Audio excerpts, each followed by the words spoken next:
Скоро една година откако Пелагонија беше под сериозна закана на поплавите кои го зафатија овој регион. Многу земјоделско земјиште беше уништено, куќи беа зафатени, а се закануваше целосно поплавување на населено место.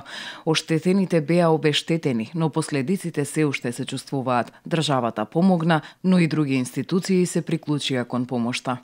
Согласно одлуката на управниот одбор на нашето предпријатие, јавното предпријатие Стрежево намали за 10% врските по основ на потрошена вода кон индивидуалните земјоделци, имајќи предвид и политиката на владата на Република Македонија, каде што заради проблемите што се појавија на почетокот од годината, односно проблемите со поплавите, каснењето на сеидбата и така натака, во однос на компензирање на дел од штетите што му се направија на земјоделците, сакавме и ние како јавно предпријатие да учествуваме, така да можеби е скромно, меѓутоа 10% во однос на потрошената вода. Во претходниот период јавното предпријатие Стрежево за 7,6% го намали постојаниот воден надомест обврска на земјоделците, со што помогнавме, велат од таму, бидејќи состојбата со поплавите не ги погоди само земјоделците, велат од Стрежево, туку и нас како предпријатие.